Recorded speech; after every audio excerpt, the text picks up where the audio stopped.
এই ২ টাইপের ডাল দিয়ে একটা খাসির মাংসের রেসিপি দেখাবো। খাসির মাংস রান্না করলে সবারই একটা কমপ্লেইন থাকে, মাংসের কিন্তু আলাদা একটা স্মেল আছে। সত্যিই খাসির মাংসের আলাদা একটা স্মেল আছে।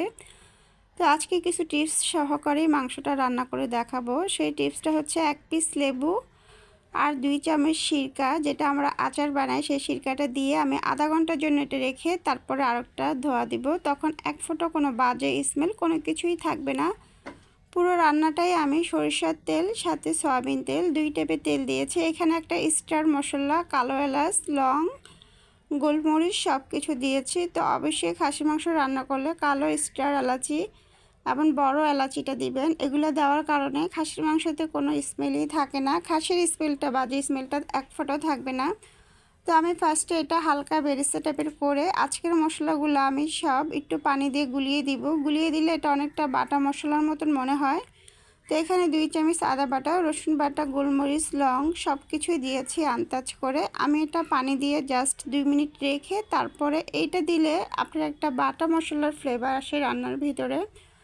তো আজকাল ব্যস্ততার শহরে যেহেতু আমরা বেটে রান্না করতে পারি না, অবশ্যই এই টেকনিকটা ফলো করতে পারেন, বিশেষ করে মাংস রান্না করার সময়। তখন দেখবেন যে বাটা মশলার একটা ফ্লেভার চলে আসবে। তো এখন আমি মাংসটা ভালো করে কষাবো একদম তেল ওঠা পর্যন্ত। আমি কিন্তু এক ফোঁটা পানি দিইনি। তো এটা একদম ভালো করে কষানো হলে এটাকে আমি এখন কুকারে দিব।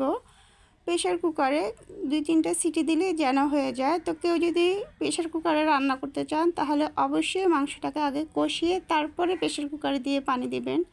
যদি ফার্স্টে আপনি প্রেশার কুকারে পানির সাথে দিয়ে দেন মাংসটা, তাহলে কিন্তু এক ফোঁটাও খেতে টেস্ট লাগবে না। আর অবশ্যই গরম পানিটা ব্যবহার করবেন। তো আমি এখানে বুটের ডাল, মুগ ডাল দুইটাই হাফ সিদ্ধ করে নিয়েছি। আর ওই সাইডে আমি ৩-৪টা সিটি দিয়ে নিয়েছি। দেখেন পুরো হাফ সিদ্ধ, পুরো সিদ্ধ করা যাবে না। তো এভাবে একটু টেলে নেবেন। অবশ্যই কিন্তু ডালটা আমি টেলে নিয়েছি। টেলে নিলে দারুণ একটা স্মেল আসে। তো এটা আমি ২-৩বার মতন সিটি দেওয়ার পরে এখন ডালটা দিয়ে আবার পরিমাণ মতন পানি দিয়ে গরম পানি দিচ্ছি। এখন জাস্ট ২টা থেকে ৩টা সিটি দিব, কারণ বেশি সিটি দিলে ডাল পুরো একদম গলে যাবে। ডালটা যেন আস্তে থাকে সেইভাবে ৩ থেকে ৪টা, বেশি সিটি দেওয়া যাবে না। তো এটা আমার সিটি দেওয়া হয়ে গেছে। এখানে আমি বেশি করে পেঁয়াজের বেরেস্তা হালকা একটু কালারফুল দেখানোর জন্য একটু মরিচের গুঁড়ো দিয়ে দিচ্ছি। তো আমি সেই রান্নাটা এটাতে একটা বাগার দিয়ে দিব। এই ধরনের ডালের তরকারি অবশ্যই বাগার দিলে দ্বিগুণ টেস্ট বেড়ে যায়।